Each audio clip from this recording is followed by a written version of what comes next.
Hello, welcome back. I'm Nomadic Jack, and welcome to my cookbook workshop. So, this part of the channel that I'm doing is we're going to be doing a cookbook review, and then I'm going to talk about a meal that I plan on making, and I'm going to highlight that video on Saturday. And then we're going to take those same unique flavors, and I'm going to turn it into a very unique burger for Monday. And those videos will always come out. I promise you it's going to be a wacky one. But I'm very excited to show you about one of my personal favorite cookbooks and actually the cookbook that inspired me to start this channel. This cookbook is Edna Lewis's Taste of Country Cooking. One of the things that I love about this cookbook is it's not just a book full of recipes, it's a book full of stories. When you read the foreword of this book, the author there talks about how when she first met Edna, they met her in the kitchen and she would always be talking about these wonderful stories of her family in Freetown, Virginia, and which was actually founded by her grandpa, who was one of the first freed slaves. It's some amazing stories that just go along with, and they go along with the times, and they give you some beautiful Southern cooking. And the simplicity of the ingredients is one of my favorite aspects of it, but it's really just her storytelling overall. So let me show you a little bit real quick about the book, and then I'll tell you some more about what I love about it and some recipes that I've used. So first thing you see though is like, look how friendly she looks. Like, look at Edna. Like, unfortunately, she's passed away, or else I would have loved to be able to meet her. But like, when they're talking about in the foreword, she originally brought the recipes, and that author had said, she's like, Edna, these are great, but like, I want the stories. And the thing that I love the most is as you're reading these recipes, she'll even mention, why they cooked it this way, or what time of the year it was, and why this celebration day was this day of celebration was an important day for where they're from and what they were doing. Okay, so like I wanted to point out, when you look at even like the table of contents here, you can tell that there's the seasons there. It just makes it very easy to see. And when you go to the next page and you look, you have like fall and winter, and it like the one of the recipes, or one of the meals that I had made this summer was, I made a meal for my cousin and his wife, and we did it's a midsummer day breakfast.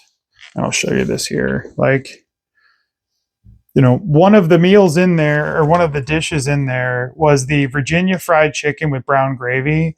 It's like, we did chicken thighs that have like the skin on, and you cook them in like a decent amount of oil, and then you're using some of those drippings to make a brown gravy, and it's just like the most juicy, tender fried chicken, and you kind of get the feel of like what they were going to go eat on this busy midsummer day breakfast. And a couple of the other recipes that I love from this cookbook, and one thing that I learned, and when I talk about highlighting simple ingredients, like one of them in here it's thin sliced tomatoes with a special sauce. Well, that special sauce, or that special dressing that they used, it's sugar, a decent amount of sugar, black pepper, and salt, and you pour it and you sprinkle that on top of the fresh sliced tomato, and you're going to let it sit there for 15 minutes. After that, like, that's it. Use simple ingredients, highlight the ripe tomato, and the key is picking these tomatoes at the right time. I love to cook within the season, because why would I try and grab something that's shipped in from 1,000 miles away when you probably have something close to you that's in season, and it's like what grows together goes together. It all works out very well. One of the other recipes that we made on that day was, I decided to make what was called a Tyler pie. It's an apple pie, but it's 3 8-inch pies that are very thin pies, and the apple pie side of it, it's like you're making like an apple sauce. And with this applesauce, it's just spread thin, and then you take all 3 of those pies and you stack them together and smash it basically into one pie. So you get like a 3-layered slice of pie. When I made it, it was a little dry. And like I've talked to you guys about before, like, I'm not perfect. I make mistakes, but don't really ever make a dish that you're planning on just making once. And if you do, whatever, even if you made it well, make it again. You're probably going to make it better. But the dish that I'm going to be highlighting for this and that I'm going to be making is it's called a winter dinner, or just the winter dinner. And the winter dinner here, so I'll show you the photo first, but hopefully you can see this right. But it's beef a la mode.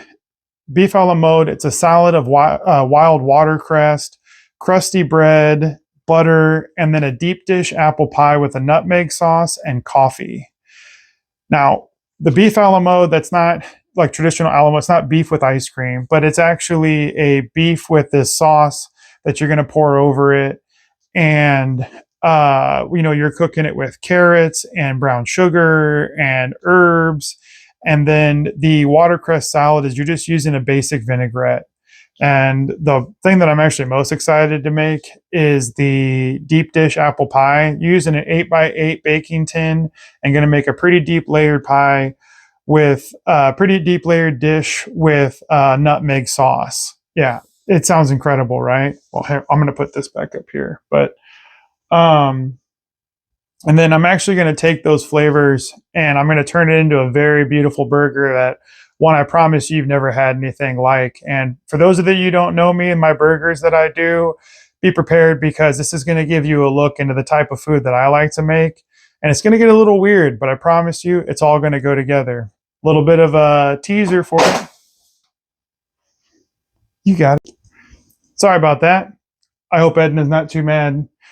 She's probably mad that I'm going to be making one of her dishes into a burger, but whatever. So the teaser I was talking about is I'm actually going to be I'm going to be making an apple butter with some nutmeg in it, and that's going to be going on the bottom bun of the burger. So if that doesn't pique your interest into like, what is this guy doing? I don't know what will. So I really look forward to showing you what I'm going to create, and I hope you follow along. So check out the video that's coming up on Saturday, and I'm going to be showing you the dish that comes from that cookbook, and then we'll talk a little bit more about what we're going to get into on Monday. So if that sounds good to you, please go ahead and like and subscribe to this channel if you haven't already. But thank you so much for following along already, and I'm really excited to show you guys what I've been working on. So can't wait. See you soon, and get your